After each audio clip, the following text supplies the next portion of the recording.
Olá, eu sou Luiz Carlos de Oliveira e Silva e estou gravando esse vídeo no dia 15 de março de 2025.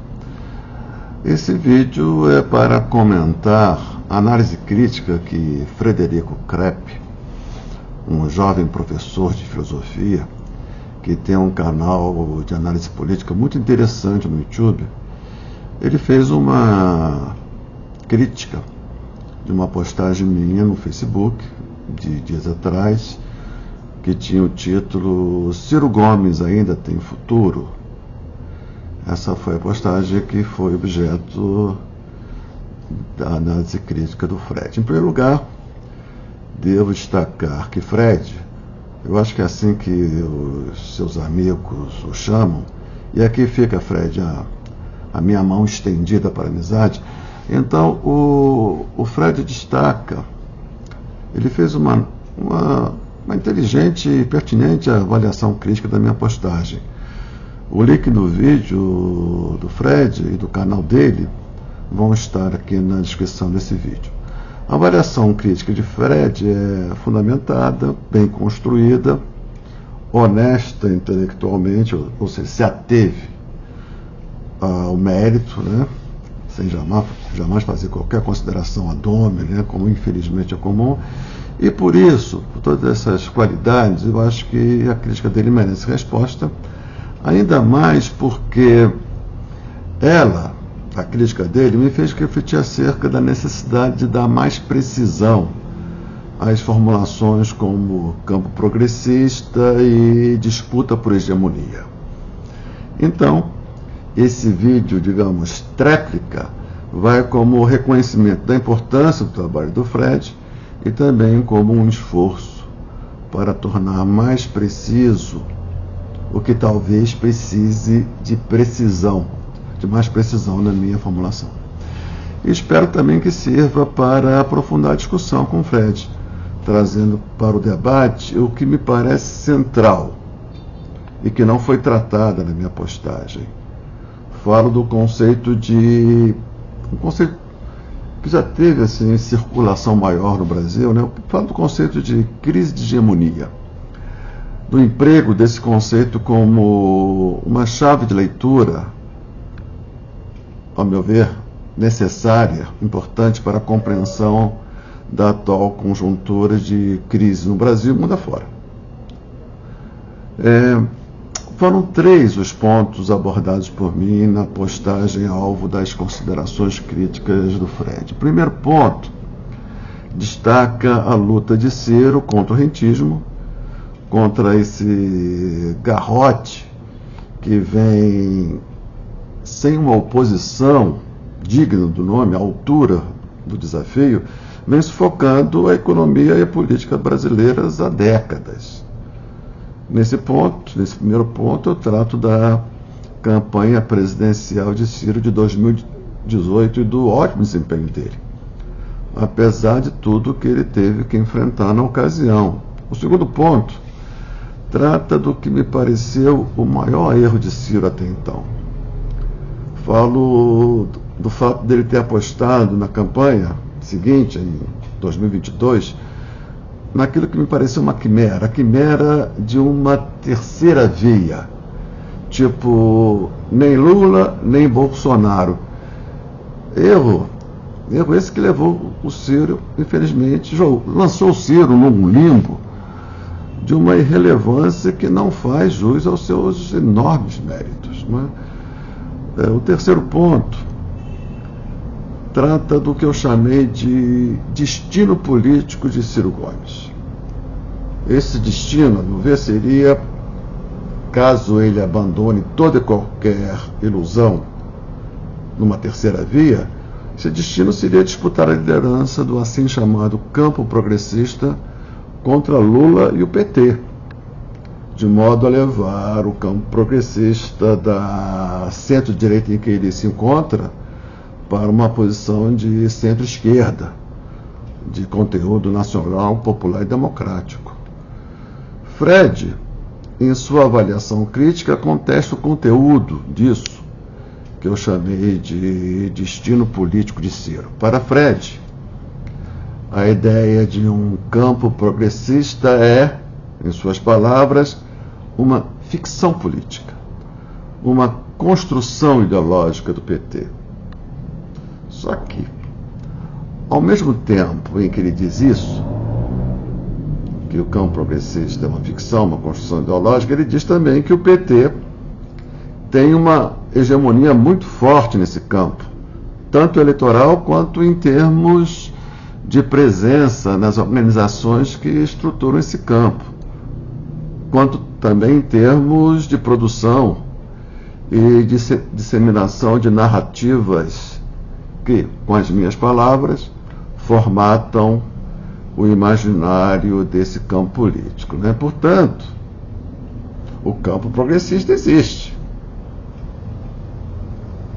O que não existiria para Fred seria a possibilidade real de se tomar do PT a hegemonia política desse espectro político.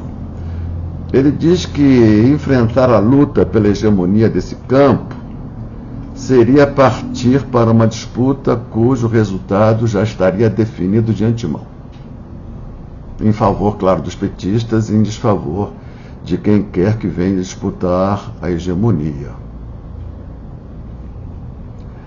Essa avaliação, né, que diz que não vale a pena disputar o campo progressista, essa avaliação parece de imediato levar água para o moinho da aposta em uma terceira via. Só que não. Fred, nesse ponto, em acordo comigo, despreza também, como eu, a assim chamada terceira via.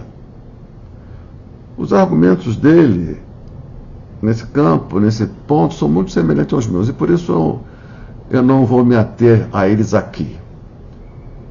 Ora, se a disputa pela liderança do campo progressista em nada resultaria, segundo Fred, e como a terceira via, como ele compreende, e como eu compreendo também, é uma quimera, o que restaria a Ciro e o que restaria a todos nós que no campo progressista já não aceitamos a liderança de Lula e do PT, por considerá-la, essa liderança, dentre outras coisas, conivente com o rentismo. O que fazer? Qual o caminho trilhar? Não é a terceira via, não é disputa por hegemonia no campo progressista, então o que fazer? Bem, aqui me parece a gente adentra no mais relevante. Para Fred, convencido da quimera que é a tal terceira via, e admitindo a impossibilidade de êxito na luta por disputa por liderança no campo progressista, em aparente desacordo comigo, né, aponta como alternativa a construção, em suas palavras, de um polo político sólido no Brasil, que transcenda até mesmo as pretensões eleitorais de Ciro. Seria uma coisa que estaria além, acima, transcendendo, vamos dizer assim, a pauta, a agenda eleitoral. A condição para a construção desse polo político sólido seria fugir do que Fred chama de armadilhas, que, pelo que eu pude entender, seriam, por um lado, as apostas na terceira via, e por outro, tal como eu postulo, na disputa por hegemonia no campo progressista. Então, essas seriam as duas armadilhas. Uma em acordo comigo e outra em desacordo comigo. Não é? Nem terceira via, nem disputa por hegemonia no campo progressista. Essas seriam as armadilhas a serem evitadas. Né? Essa seria a parte, digamos, negativa, a parte do não, do que não fazer na análise de Fred. E a parte positiva, a parte norte do que fazer, qual seria essa? Né? Vamos lá ver o que o Freud diz. Né? Bem, aqui, segundo me pareceu, as formulações de Freud ficam, infelizmente, muito abstratas, muito, digamos assim, gerais demais. Ele diz textualmente, por exemplo, o seguinte: é preciso criar uma identidade política própria, que dialogue diretamente com as contradições do país e com os excluídos do país. Né? Ele diz ainda que o desafio real é mobilizar um novo campo político com identidade própria e um discurso coerente que vá dialogar diretamente com as contradições às quais nem o petismo nem o bolsonarismo vão conseguir responder de fato. Não é? Então, isso que eu estou chamando geral demais, né? Criar esse polo, né? Esse novo polo político, nas palavras dele. Freud destaca, para o enfrentamento desse desafio, a importância de Ciro Gomes. Né? Nas palavras dele, vamos lá ver o que ele diz aqui. Ciro, né? O único que tem um projeto bem concreto para bater de frente com o rentismo e com esse modelo econômico que saqueia a riqueza do país e que captura as instituições. Né? Eu concordo com essa avaliação de que Ciro tem essa potencialidade. Né? Então, muito bem. Então, em resumo, o Freud nega tanto a terceira via como eu, quanto, diferente de mim, a disputa por hegemonia no campo progressista, e aponta como alternativa a construção de um novo polo político, destacando a importância de Ciro na construção desse polo. É isso, não é? Então, muito bem. Feita a resenha das ponderações levantadas por Freud, que espero que tenham sido o mais fiel possível, essa resenha, passo as minhas considerações críticas, que vai se desdobrar em mais um vídeo, talvez, no mínimo mais um vídeo, né? Para não alongar demasiadamente o de hoje. Né? Olha, em primeiro lugar, eu discordo fortemente da caracterização de que a luta por hegemonia no campo progressista seja uma luta inglória, de antemão derrotada. Não é? Porque toda luta necessária, e essa é uma luta necessária, por definição, não é uma luta inglória. Por definição, uma luta necessária não é inglória. Eu estou certo disso. E a luta para desalojar o lulipetismo como a principal referência para as amplas massas dos pobres, eu acho que essa luta é necessária, e a luta necessária não é inglória por definição. Em segundo lugar, eu não vejo como tomar a luta por um novo polo político, como ele diz, como alternativa à luta por hegemonia no campo progressista. Tipo, uma coisa ou outra. Pelo contrário. Eu vejo ambas as lutas por hegemonia no campo progressista e pela criação de um novo polo político, eu vejo essa luta como complementares, como mutuamente pertinentes, uma pertence à outra. E digo mais. Eu não vejo como criar o necessário polo político, o novo polo político, à margem da luta por hegemonia do campo progressista. Não vejo como. Eu vejo isso aí tão quimera quanto a terceira via. Para mim, uma coisa é certa. Uma coisa leva a outra, dialeticamente. Não é? Eu acho estranho o Freud abandonar como um dado da natureza a luta por hegemonia no campo progressista. Entendeu?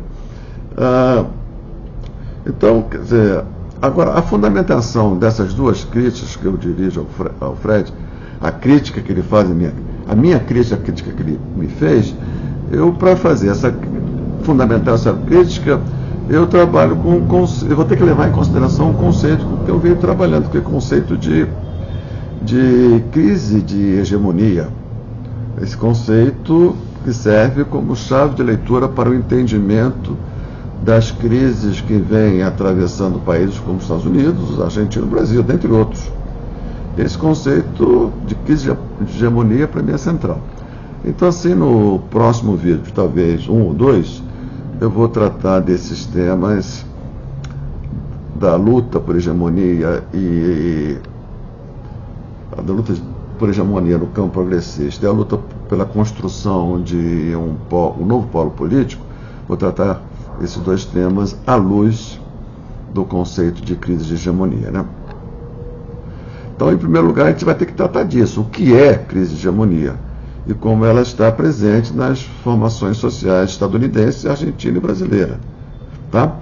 Eu fico por aqui com a forte recomendação de que vocês se inscrevam no canal do Frederico Crepe, porque se trata de um jovem talentoso da nossa reflexão política e que vem merecendo toda a nossa admiração e todo o nosso apreço. Até o próximo vídeo. Um abraço.